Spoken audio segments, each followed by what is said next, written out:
The following video is brought to you in part by the amazing Patreon producers you see before you. Here's the deal. Most of my videos don't stand a chance in hell of being monetized. If you want to support the channel financially, you can at patreon.com/616entertainment. You don't have to. All these videos are free, but if you'd like to, you have the option. I love you. What's up, DanDans? My name is Ian, and I want to say welcome to Mortal Kombat Monday. This week's episode is going to be a bit of an experimental one, possibly the first in a series if you guys wind up liking this one, but maybe not. You gotta let me know.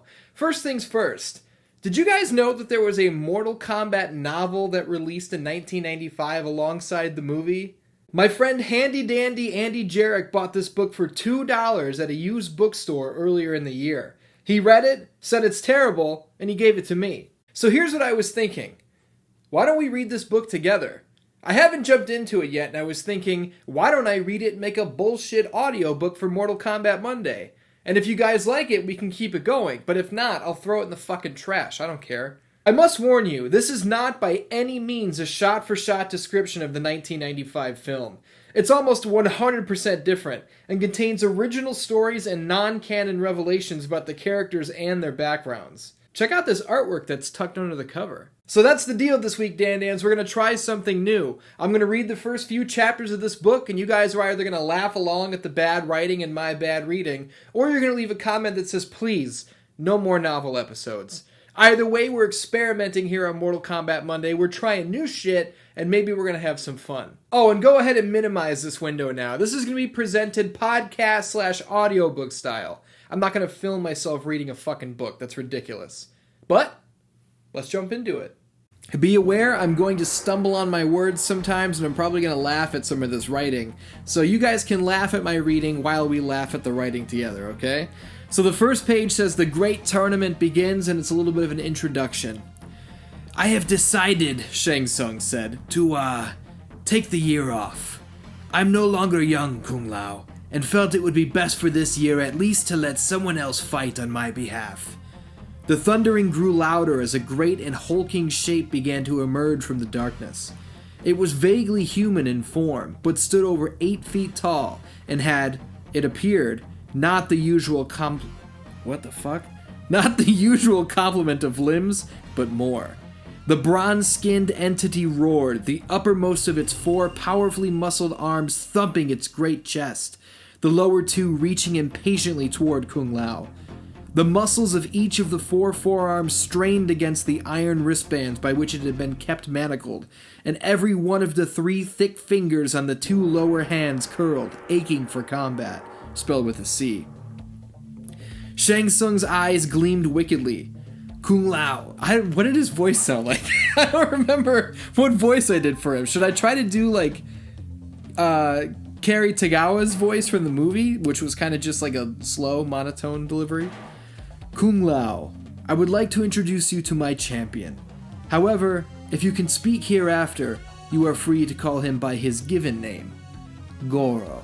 And then it says Mortal Kombat in big letters. So now we're into the prologue. Okay, here we go. In the beginning of time, nothing was everywhere, and it was everything. There was no matter and no change. Whether this lasted for the briefest moment or countless eternities is impossible to say, because time did not exist. And then Pan Ku appeared. I hope I'm saying that right. It is that the deity simply willed himself to exist.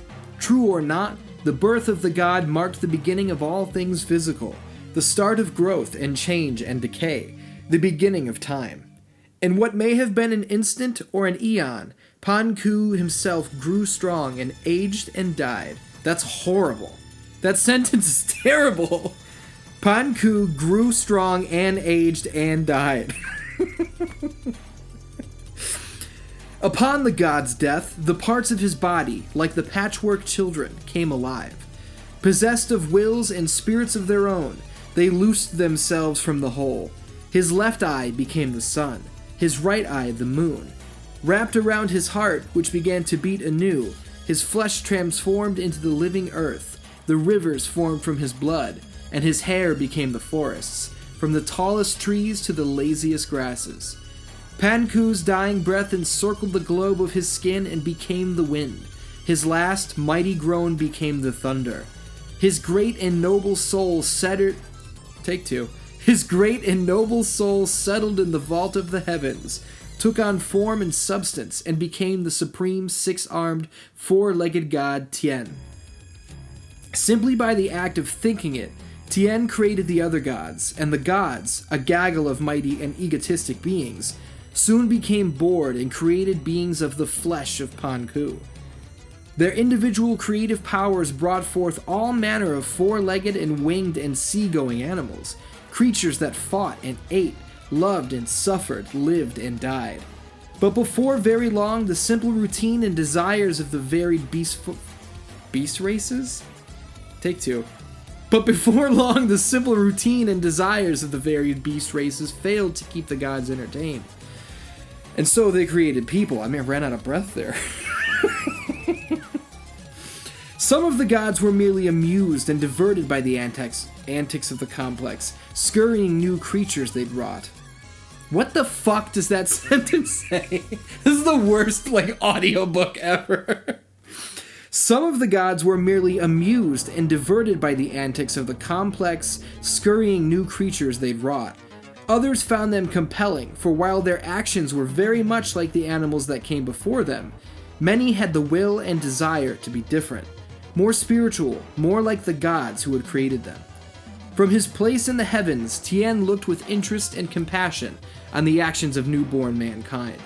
So with a blast from his nostrils, he sent the winds that moved the clouds, that carried the rains, that nourished the rice, the fields, that fed the people of earth. That's one sentence, guys. Let's take that again.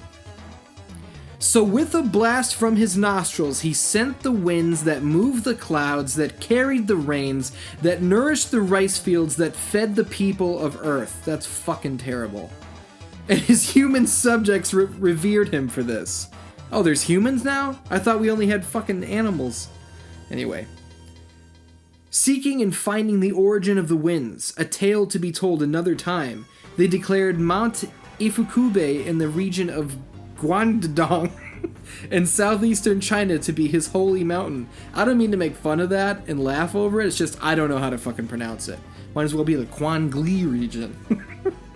Tien was not angry when his home had been discovered, for the gods had made humans curious. But he sent out messages in dreams, and in these visions, he bade a select group of wise men and women to come and watch over his mountain, to see that no mortal approached the lower peaks where the lesser gods lived, or tried to find a way past them to his own abode. Should any succeed in such an endeavor, Tien vowed that to punish the impertinent, he would stop the winds that fed the mass. What the fuck are we talking about here? Where's Mortal Kombat? Where's Sub-Zero? Where's Scorpion? Where's fucking Raiden? God damn. Anyway. 15 souls heeded the summons, coming from different regions of the land, and settling in caves in the foothills of Ifukube. Coming to them again in dreams, the Master God made his high priests immortal, and gave them laws which they dispersed to lesser priests. And through the centuries, though pilgrims came to adore the mountain and pay homage to the god, and passers-by looked with wonder from a great distance, none dared to climb it. Over time, the cloud-piercing mountain occasionally rumbled with Tien's displeasure, sometimes glowed red with his anger, now and then blazed with the reflected glow of his contentment. When he was at peace, it anchored the tranquil beauty of a rainbow. 5,000 years ago, the wealthy and grateful Yellow Emperor of the Flowery Kingdom erected the first temple to a god. He did not feel worthy enough to honor Tien himself, so he erected the shrine of Shang, god of the mountains and the rivers.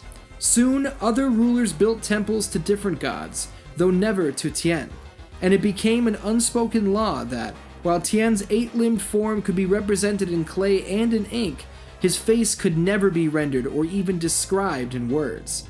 For how could humans hope to capture and convey the radiance and wisdom and eternal nature of Tien's eyes and mouth, the carriage of the great head? Good lord. Yet artists and holy people debated what Tien must look like, and a few sought to describe him by rendering the handsome and magical features of lesser gods, posting these paintings in villages, and allowing everyone from scholars to poets to laborers to write verse beside them. Ideas on how individuals might picture Tien in their mind's eye, or could contemplate his image by contemplating the many ways in which the god nurtures the world. This is so fucking bad. This is written so terribly. This motherfucker, who wrote this? Jeff Rovin. This guy, I don't know if he's still around. Rest in peace, maybe. I hope you're well, Jeff. But goddamn, do you love to say this and this and this. You love to throw those ands in there. And let's check out this final sentence of this paragraph. Goddamn, the whole paragraph is a sentence, I think. Yeah, man, guys, this is one sentence. Check this out. Yet artists and holy people debated what Tien must look like, comma, and a few sought to describe him by rendering the handsome and magical features of the lesser gods, comma, posting these paintings in villages, comma, and allowing everyone from scholars to poets to laborers to write verses beside them, comma, ideas on how individuals might picture Tien in their mind's eye, comma, or could contemplate his image by contemplating the many ways in which the god nurtures the world. He used contemplate twice in one sentence. This is a book that was published and sold. We're on page 5, guys. Good fucking god. Let's pick it back up. Look at these eyes and imagine them deep. Life comes when they open, death when they weep. Are there two lips that speak mightier words? On whose wings souls can soar higher than birds? His nose moves the air that nourishes all, the seeds in the spring, the frost in the fall. Over centuries, the religion of Tien grew, and the honoring of him through oblique art and poetry became both a passion and recreation among many people. Most accepted that not only was it forbidden to know the face of Tien, but that his face was probably unknowable. Like the blazing This is so fucking terrible. Why are we still talking about this? God damn. Most accepted this, but not all. Further, they wondered about the much older god, whose heart beat at the center of our world. We got another god now. Priests of the many sects that compared Tien came to believe that the chambers of the heart radiated auras that were white, black, blue, or red.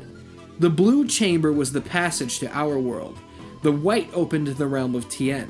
The black was the passage to the abode of the dead. And the red was the doorway to Outworld, home of the greatest mysteries of all. That was just the prologue, guys. We didn't even really start the book yet. The book is going to start right here. Part 1. Chu Zheng and the District of Tanyang, AD 480. Oh man, I hope you guys are enjoying this.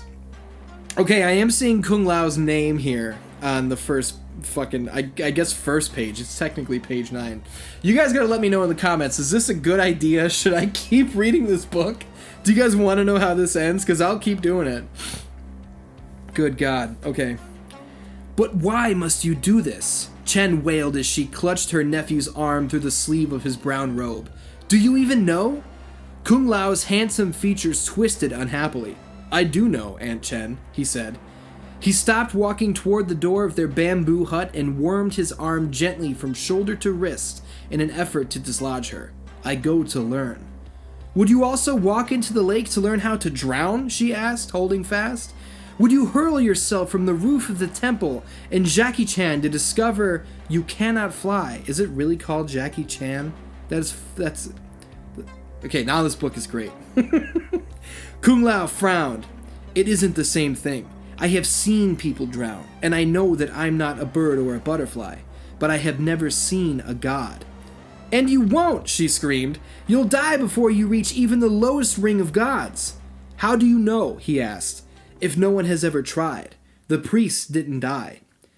The priests don't try to climb the mountain, she said, spilling tears from her narrow eyes down her wrinkled, weather-beaten cheeks. Besides, the holy ones were summoned. Let's try that again.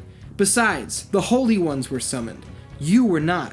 You finished making water deliveries, stopped in the village square, and decided, it's time that I, lowly Kung Lao, who carries water from the well to the buckets of my people, go and have a talk with Tien. It was more than that, said the tall, powerfully built youth, his frown deepening. Yes, she said. Madness is the size of Mount Ifukube, sorry. No, my aunt, Kung Lao replied. He grabbed the long queue of black hair that hung down his back and held it in front of his aunt. Tell me, what do you see? What the fuck? He grabbed his hair and showed it to her? Okay. She regarded him strangely. I see my mad nephew's hair. What else? He wagged the end at her. I see a white cloth tied down around the end, instead of the black one you usually wear. She looked into his eyes. I don't understand. He shook his head. I can't explain. Chen took the youth's hands and squeezed them tightly. Why must you be your father's son? She asked. Blessed with the curiosity but ungoverned, unwilling to hear reason. I lost him. I lost your uncle. I don't want to lose you. And you won't, he promised. My father was hasty. I am not. Wasn't it I who warned him not to mix those powders and set them afire? Yes, she said. And after we buried what remained of him, didn't you return to the hills, collect more of those rocks, grind them together, and burn them? I did, he admitted. I learned from Father's example the correct proportions to use. And now our village has a way of defending itself against invaders. The monks at the Temple of the Order of Light no longer have to fear attacks by fanatics and wizards. We have magic of our own. We grow by learning, and we grow... Damn it, take two. We grow by learning, and we learn by daring. Touching the moist cheek of the woman who raised him when his mother died giving birth to his younger brother Chan, Kung Lao turned and continued to walk toward the door. But the tiny woman held firm, digging the heels of her sandals into the dirt floor, and he dragged her 2 paces before stopping. That's Chen, he said. I won't lose you, she yelled, grabbing his shoulder and pulling back roughly, shaking the yellow peacock feather from her plaited gray hair. Sighing, Kung Lao picked it up and gently replaced it. Then he looked at the slight woman who held him like a coiled serpent. She seemed dwarfed by her howl, H-A-O-L. I've never heard that word before. Maybe it's Chinese and I'm just uncultured. A flowing white silk dress that was split at the sides. There we go. The long, narrow sleeves.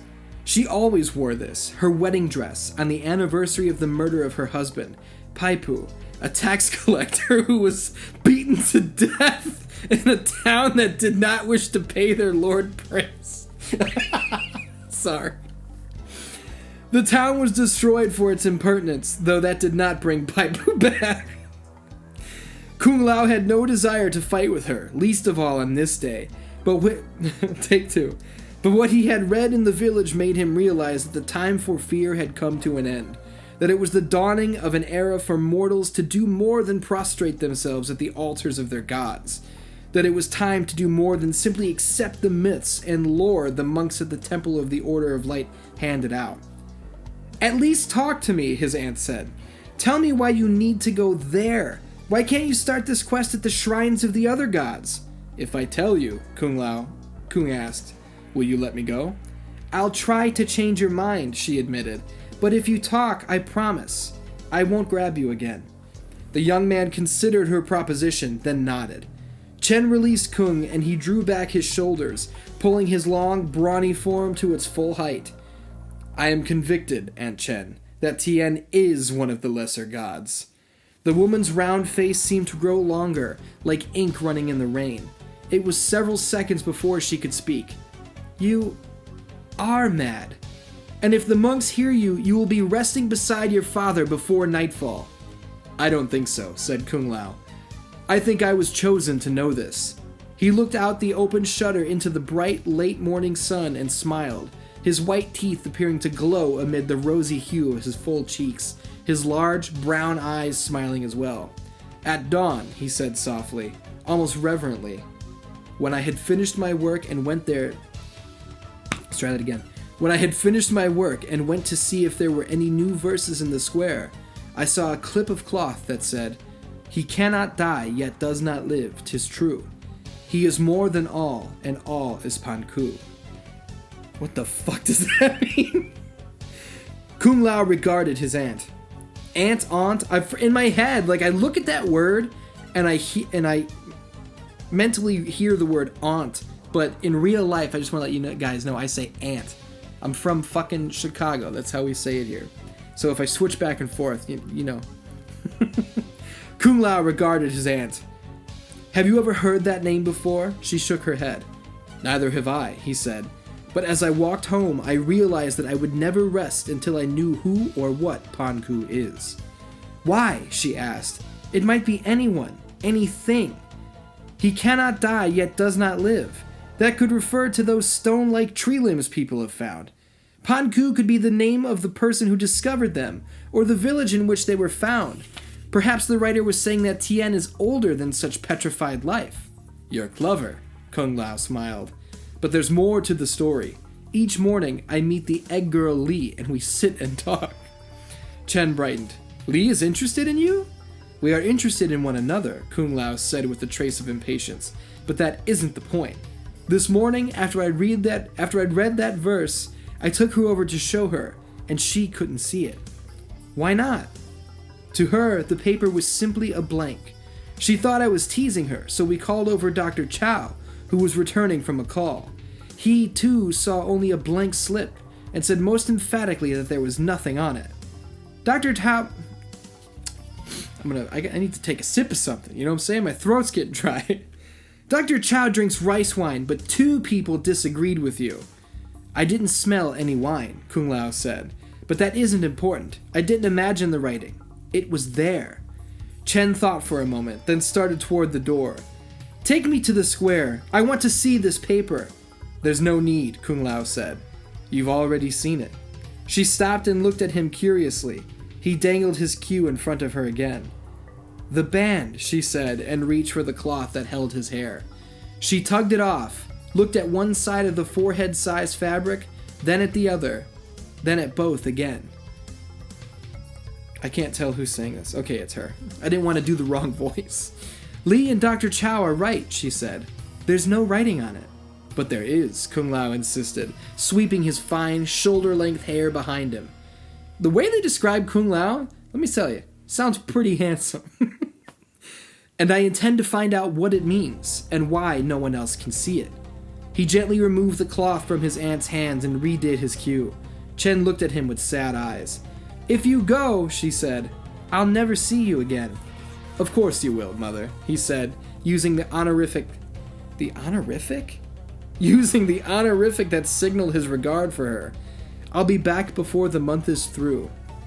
Your brother will miss you.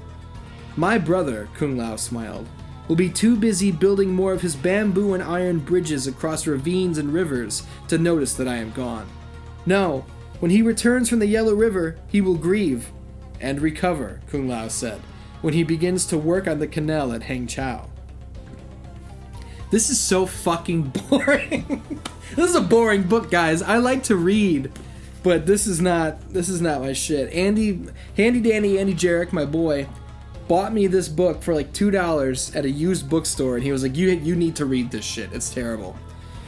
And so far, I think he's right. But back in. Chen began to weep as she ran the backs of her stubby fingers along her nephew's cheek and chin. My boy, why must you try to know the gods? Why can't you enjoy being human? Take time to lie on your back in a field and watch the sunset. Court Li, read Care for seedlings while they grow. You used to love painting. Kung Lao moved closer to his aunt. I would prefer to know how and why the sun moves than to watch it set. As for the others, love fades and trees die. Paintings fade or become quaint relics. Knowledge is all we can truly pass on, all we can build on. The young man turned away and pulled a blue robe from a wooden hook by the door, slipping it over the robe he had on. Motherfucker's wearing 2 robes now. The second robe was shorter than the first, reaching only to his knees. It was embroidered with green and yellow dragons and thorny brown vines, and had a red caplet on the back.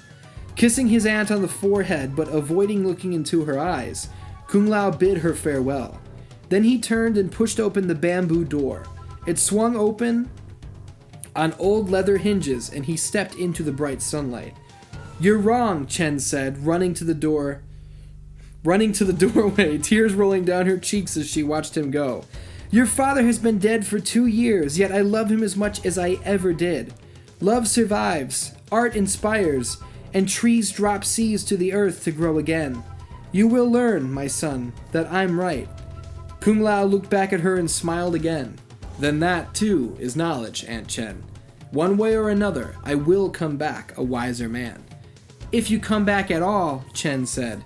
She turned and shut the door, her sobs muffled as Kung Lao turned slowly from the small hut. Pausing to pull a pair of peaches from their tree, he put them in the deep pockets of his coat, then walked toward the sea, sorry for the grief he was causing, but consoled by the fact that what he was about to do would have filled his father with pride. He was unaware of the eyes that were watching him from behind the temple of the Order of Light, eyes that were so fair and pale brown as to appear golden. We're on chapter 2, guys.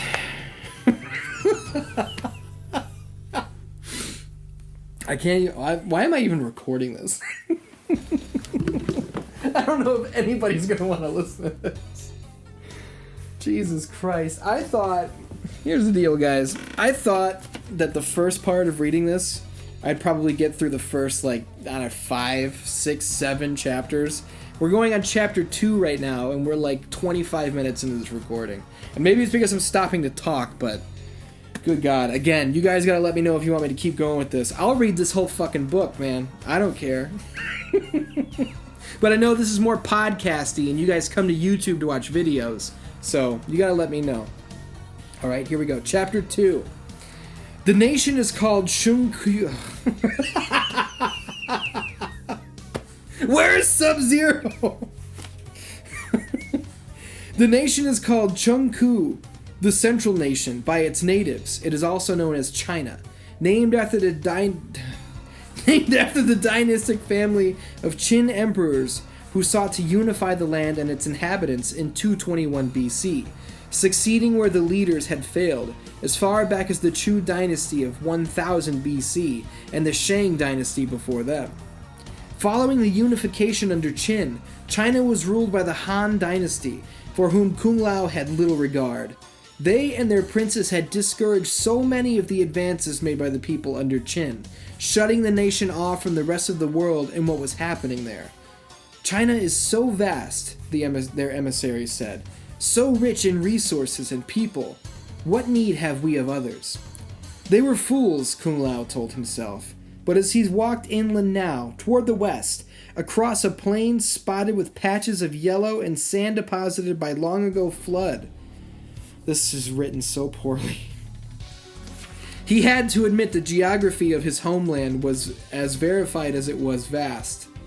He had read accounts of the frozen lands and strange inhabitants of the mountains of Tibet, and he had seen with his own eyes the sweltering marshes of the lands that border the China Sea.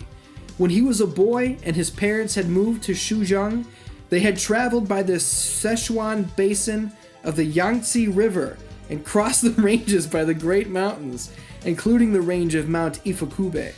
He remembered the strange and fascinating creatures he had seen there, the long-tailed pheasants, the goat-like antelopes, the flat-nosed monkeys, the giant black and white bears munching on bamboo of the cloud forest. He wondered why these glorious animals were found only here, why only the gods were permitted to have them. His father had said, "It is because they are gods, my son. They made these animals for their own enjoyment." But that answer had not satisfied Kung Lao. Why would the gods be so selfish? Why would they not want to uplift and educate their other children, the ones to whom they had given minds and souls? He learned to mix paints using soil and oils, and painted pictures of these beasts and the gods, even daring, once, to render the face of Tien, which he had quickly destroyed. If it had been discovered, his family would have been driven from the village. They were lucky enough to have arrived when the previous water carrier had died, childless. Kung Lao did not want to be responsible for costing his father his livelihood. What the fuck? They were lucky enough to have arrived when the previous water carrier had died, childless. Kung Lao did not want to be responsible for costing his father his livelihood. What the fuck does that have to do with the painting and the fucking... Good. Moving on. And yet, Kung Lao knew that his father often wondered about the gods. He would sit outside at night and contemplate the stars while he smoked his pipe. Yeah, what the fuck is he smoking? Probably the same shit the guy who wrote this was. Once, Kung Lao had even seen his father stand, stretch his arms toward the moon and say, "Why can we not reach you, embrace you? Why do birds not go to you? Why is there only one of you and not many? Or are you one of the stars, come close to us to bring us light to the dark?"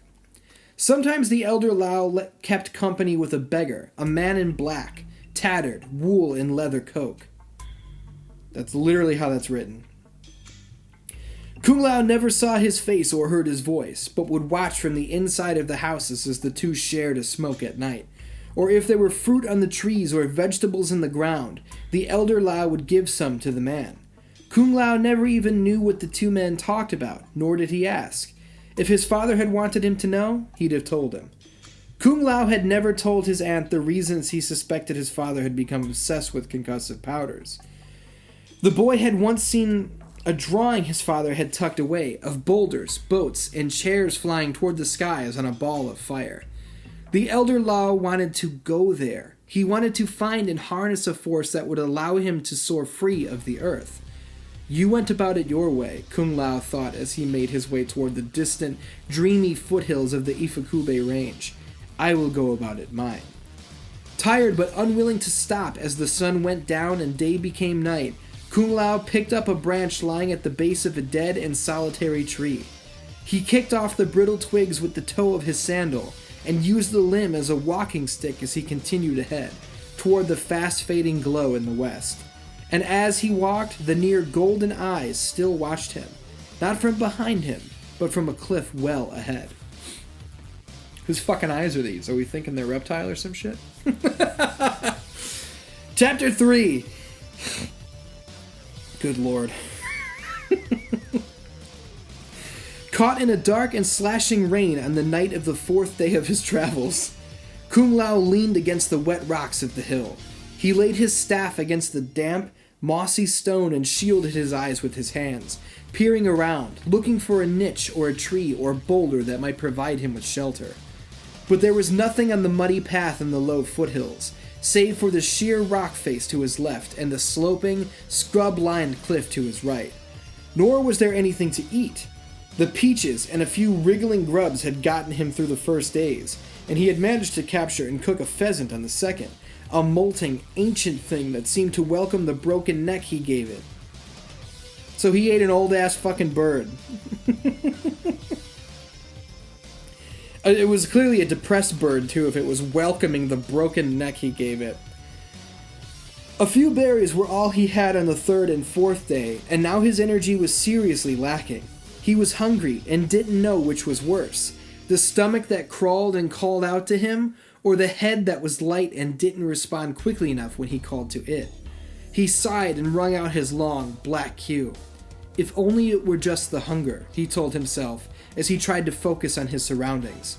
His flesh was cold because his woolen blouse and skirt were soaked through from the rain, and his back ached from the walking and now climbing he had done.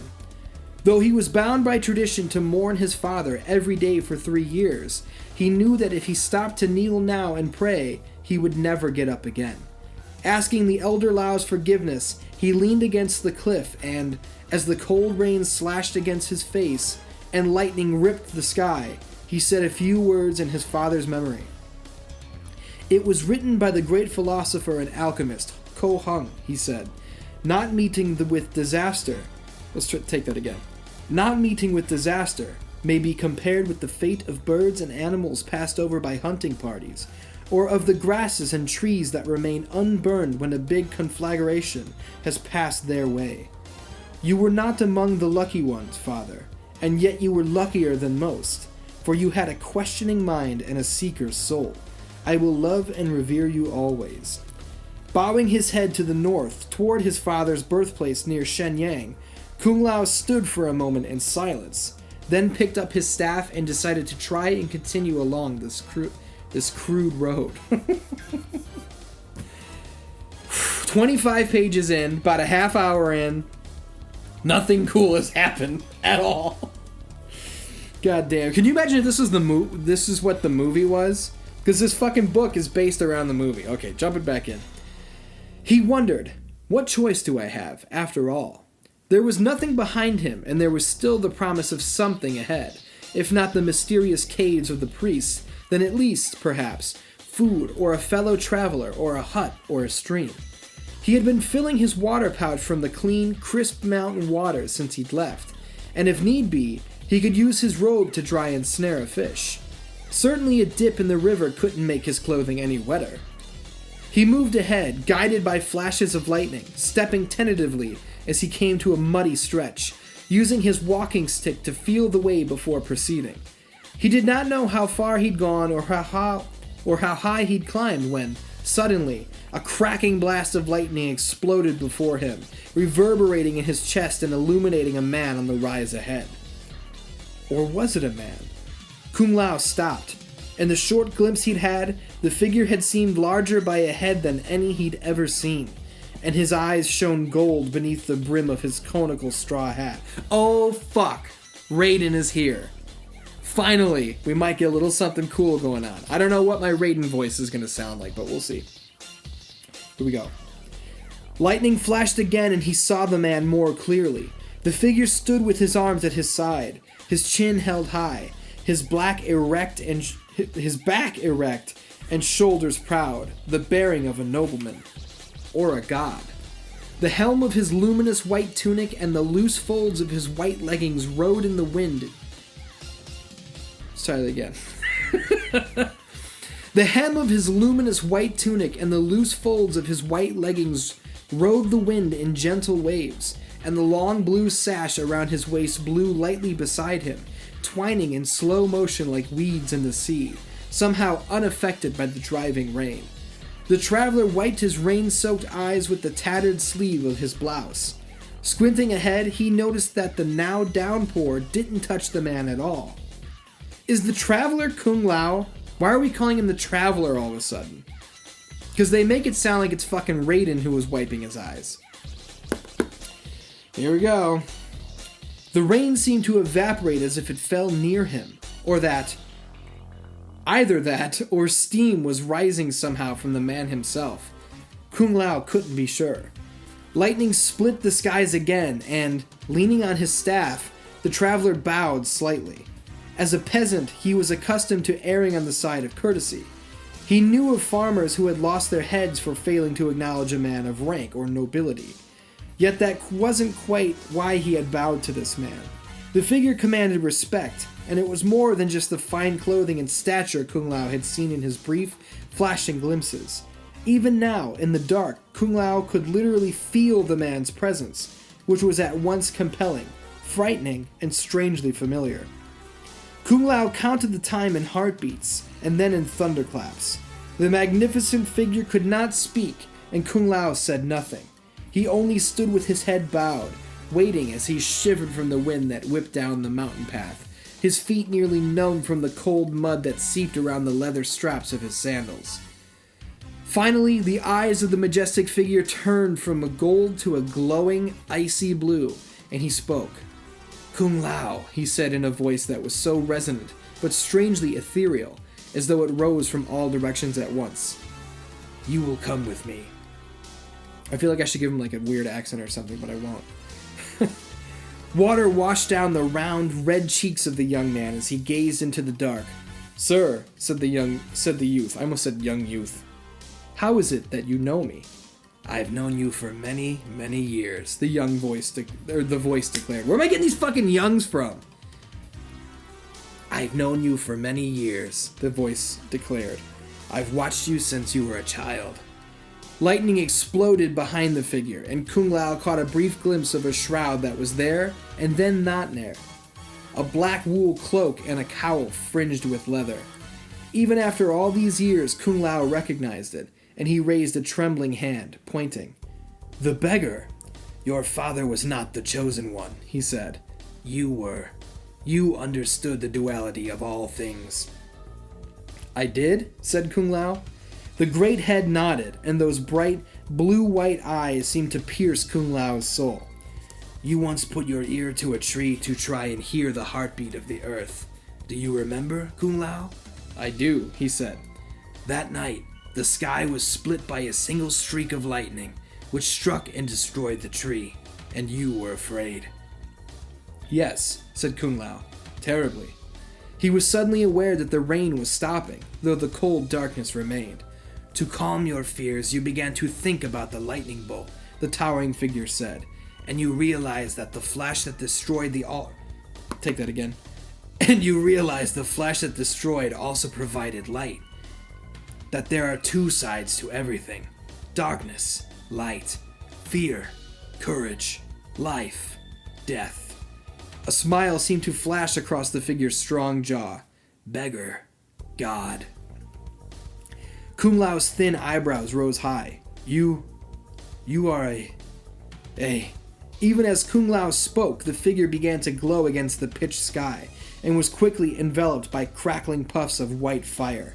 The icy light blinded Kung Lao, but he put the backs of his hands against his eyes and watched through his fingers as the balls of light became one. He grew longer and sharper and then hovered, undulating like a... Man, my throat's getting really dry. Let's take that whole sentence again.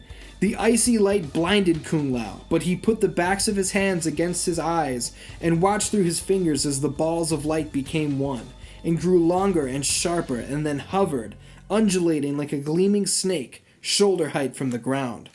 Come closer. The figure's sonorous voice echoed from everywhere. I've never heard the word sonorous before. I can't. Think, Kung Lao. You saw my message in the village square, and you believed against the testimony of others that it was real. Now you must learn more about us, and about the great Pan Ku. But you must come to me. You must have the strength. Still shielding his eyes, but utterly unable to move, Kung Lao told himself, there are only two sides to everything. Fear of the unknown, and the courage to discover. Concentrating on taking a step at a time, he raised one foot from the mud with a slurping pop, put it down in front of him, then lifted the other foot and put it ahead of the first. Yep, that's how you walk. He approached the light slowly, and as he did, he had a fleeting recollection of what it had been like to be a baby learning to walk. One step, and then the other, and then another. He walked over to the bolt as it twitched and whipped in front of him. He stood less than an arm's length away, could feel the tingling heat as it rose in waves from the bolt, forced himself to cover the last two steps. As the young man reached the earthbound lightning, it began to twine around him, under his arms and around his waist and down his legs, swallowing him and lifting him from his feet, and then suddenly carrying him into the sky with speed and fury that caused his mind and senses to whirl. And when he finally came to rest after what may have been a moment or a lifetime, he beheld the edifice that beckoned and welcomed and ennobled him. That's the end of chapter 3, guys. So Raiden finally showed up. Fucking three chapters into the book, we finally met another Mortal Kombat character. And I feel like I fucked up the voices a little bit. I'm reading Kung Lao like this, which kind of... I don't know, is that more of a Raiden? Because I'm doing Raiden like this. Which is, I'm like, I don't know, it's kind of like Christopher Lambert's Raiden. It's really dry, and he doesn't put a lot of emotion into what he's saying. But Raiden in some of the games sounds like this. But I've already given that voice to Kung Lao. I don't know. Here's what I do know. Let's do one more chapter. We're going to do chapter 4. We're 31 pages deep in. And the first words of this chapter are Shang Tsung. So we're going to move on. We're going to meet some new characters here. Again, guys, let me know in the comments if you want this to continue. If you don't, that's fucking fine. Totally get it if nobody cares about this. But it's a fun experiment, you know? It's Mortal Kombat Monday. Let me take a sip of fucking water for the working man. You know what I'm saying? For the DanDans. Okay, that feels pretty good. Oh, I dropped my bottle. Chapter 4, you guys ready? Here we go. Shang Tsung's long, trying years of work were almost at an end. He had spent over 10 years on the island of Shimura in the East China Seas, in the ruins of an ancient Shaolin temple on the slopes of Mount Takashi. Years of studying scrolls that his agents had stolen from alchemists and magicians worldwide. That's not a sentence. Let's take that sentence again and look at this. Years studying scrolls that his agents had stolen from alchemists and magicians worldwide. That's not a fucking sentence. And then there's another one. Years working with minerals and liquids, fire and blood. Years trying to find the incantation and formula that would be open.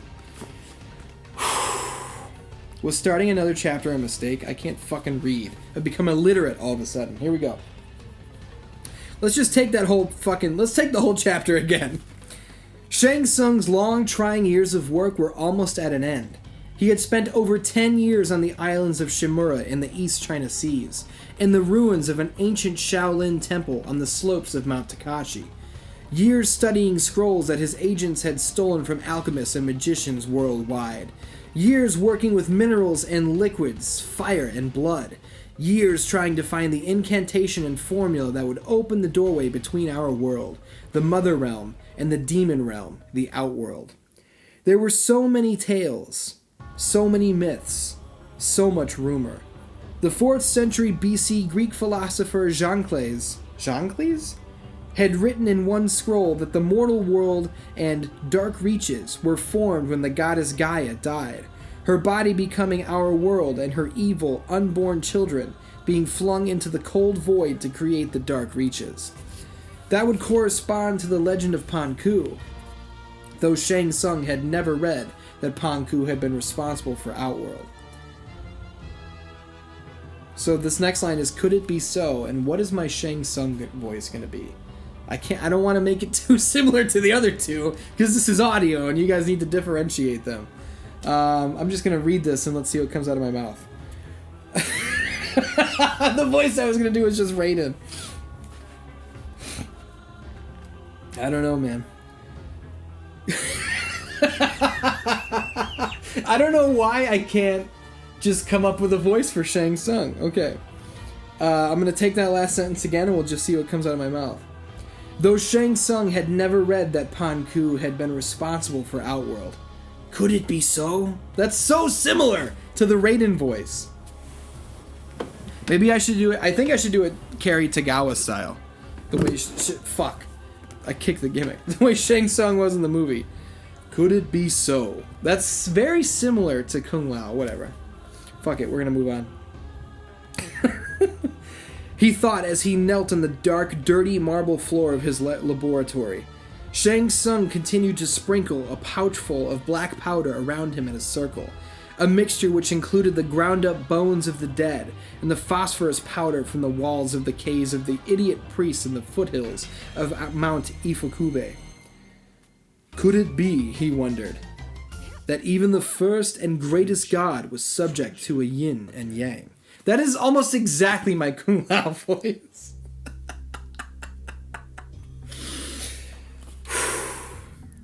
The yin that was which is negative... What? The yin was that which is negative and dark and feminine. The yang was that which is positive, bright, and masculine. And the interaction of these qualities was what influenced the destinies of events and creatures, from the tiniest insect to the humans who believed they were more important. There were so many ideas, philosophies, and religions. The Egyptian scribe Amenhotep wrote that he was able to move through the barrier between this world and the God world by feeding on a mold from the walls of tombs and holding hands with the newly dead. That motherfucker just sounds like he's eating mushrooms. The Japanese alchemist Masaru Raiden claimed to have reached the dead place by drinking a potion which allowed him to remain conscious while dreaming and go wherever he wished. A scribe for the Syrian king Enkhmisha swore that the potentate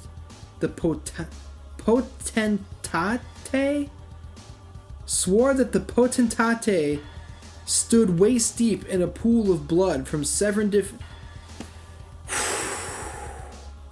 This is something. We're going to take that sentence again. We got a do-over right here. It's a mulligan. You understand? A scribe for the Syrian king Enkhmisha swore that the potentate stood waist deep in a pool of blood from 7 different creatures and summoned a demon comprised of all those creatures: the body of a horse, the horns of an ox, the wings of an eagle, the feet of a wolf, the tail of a snake, the eyes of a cat, and the voice of a human. So many... what's my Shang Tsung voice? So many theories, Shang Tsung thought. He smiled, coupled with his dark, deep-set eyes and high, hollow cheekbones. The grin made his face seem incongruously skull-like. Within moments, he hoped to know which of the theories, if any, were true and which of them were false. After he completed the circle, Shang Tsung stood tall. I fucked that sentence up. After he completed the circle, Shang Tsung stood. Tall and lean, with shiny black hair that hung straight down his back, the sorcerer studied his handiwork. There were no breaks in the circle. That was a common warning in the writings of all wizards. Give a demon a space to thrust a single hair, an African shaman had cautioned, and he will poke your eye and blind you with it. No breaks, and the ingredients proportioned correctly according to a consensus among the alchemists had he read. That's a terrible sentence. I can't even believe this shit got published. Beside him, within the circle, was a lighted brazier, the skulls red beneath the diaphanous flame. How is this motherfucker gonna use contemplate twice in one sentence and then drop diaphanous? Unbelievable. Beside him, within the circle, was a lighted brazier, the coals red beneath the diaphanous flame, the iron poker glowing nearly white-hot. Outside the crumbling temple, the sun was sliding below the horizon, and the full moon was already in the sky. The time was right. The two eyes of Panku were above him, looking down. Everything was in readiness, including Shang Tsung. Years before, he had left his position as a tax collector, feigned his death by killing and disfiguring another man, and changed his name in order to do what his wife's brother Wing Lao had done. Experiment. Quest. Seek knowledge. So we just learned, and this is not canon in the fucking games, but in this book, Shang Tsung is not Shang Tsung. That's a fucking name he made up. He was a tax collector who was like, yeah, let's go do some cool shit. And he learned how to do fucking witchcraft and alchemy. Alright. People are mad about Sindel. How about this? Wing had been lucky. He'd had a job that took him little time and children who were able to help him. So he was free to spend his nights at home, experimenting.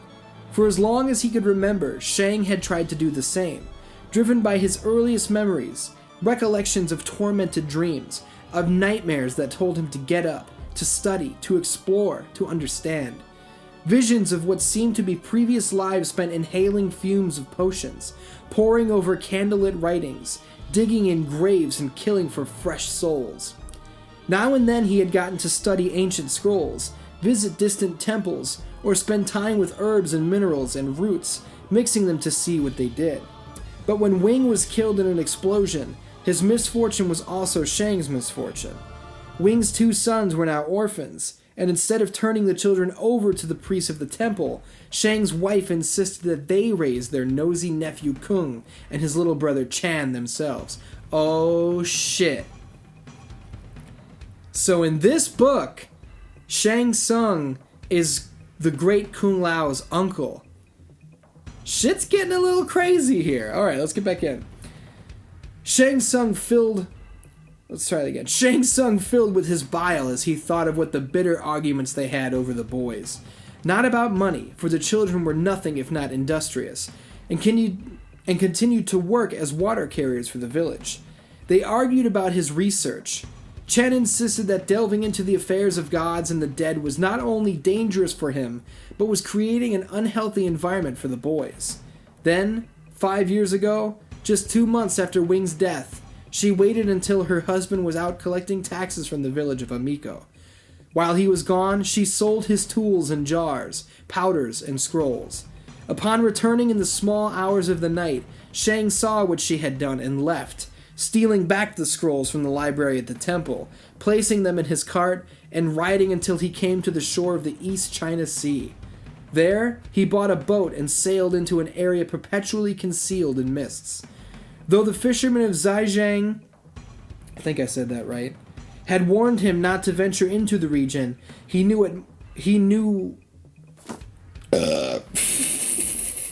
take that whole sentence again. Though the fishermen of Zhejiang had warned him not to venture into the region, he knew it might hide what he craved. isolation. Now I got hiccups. Isolation.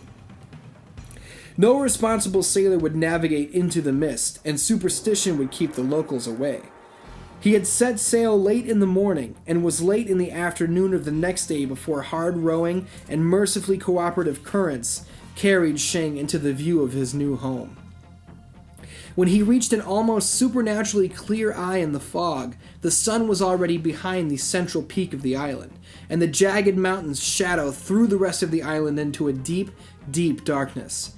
And he came ashore on the strange, hot, ruddy sands. Shang experienced a sense of isolation deeper and more disturbing than he had ever experienced. It wasn't only that the island seemed uninhabited. No birds circling its shores, or insects on its dead tree trunks, or fish near the surface. It also had an air of what he could only describe as wrongness. The shadows were not just dark. They seemed to drain the color and health from everything they touched. Okay, I'm going to pause right here. This is pretty good writing. Describing how deep the shadows were, that there was no life. This is getting interesting. So why the first 3 chapters of this book were so fucking boring? Big mistake. Why not open with this? I guess then because you don't get the reveal that Shang Tsung is the uncle. But this is so much more entertaining. Alright, jumping back in. The shadows were not just dark, they seemed to drain the color and health from everything they touched. The air was damp and cold, and at times, a trick of the fog's diffused sunlight, Shang Tsung could swear that the perspective was non-geometric and at times liquid. Pause. This sounds like H.P. Lovecraft shit. Like these non-Euclidean forms and architecture just surrounding this island. Pretty cool. Let's get back in. Things seemed closer or farther away than they actually were, even objects at his feet. Trees that seemed straight from a distance were crooked and gnarled when he stood beside them.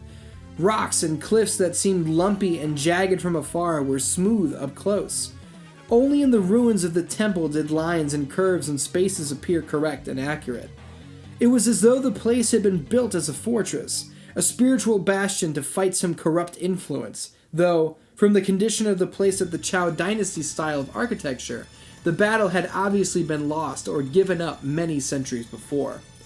Shang took a deep breath. The time for reflection and research had come to an end. At once elated and frightened, he stretched a spindly hand to his right. This is okay. This might be my fault. At once elated and frightened, he stretched a spindly hand to his right and wrapped his fingers around the ivory handle of the poker. Dropping to his knees, he touched the glowing metal tip of the powder, and as a wall of flame rose around him, he uttered phrases that the reliable Amotep claimed to have used. To the land of beyond, beyond I wish to go, from the dismal world of this and now, to the timeless realm where chaos is order, where the darkness is light and the demons dwell. Open your arms, Lord of the Nether Reaches, to embrace your subject. Hear my prayer. That's like identical to my Kung Lao, but we'll see. We'll adjust as we go. The moment the last word had passed from his lips, Shang saw the flames quickly spread from a wall to a sea. They churned with a fury he had never imagined possible as they rolled on and on into the distance, not consuming the temple, but erasing it. Burning past where the island itself would have ended, could he but see a land instead of fire. What? Let's try that again.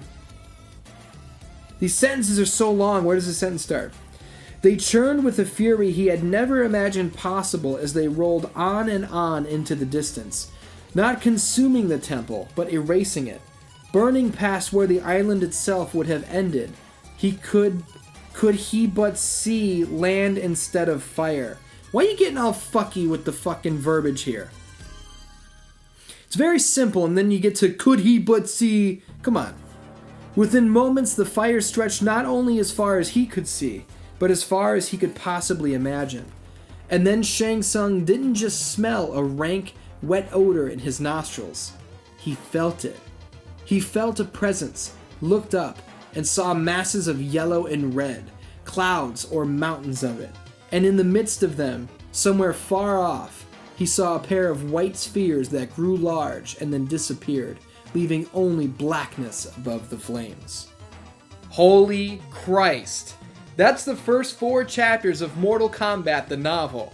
We got a whole hell of a lot of descriptions of characters that have never before or since appeared in Mortal Kombat. We found out that Shang Tsung is the great Kung Lao's fucking uncle, and he was a taxman back in the day.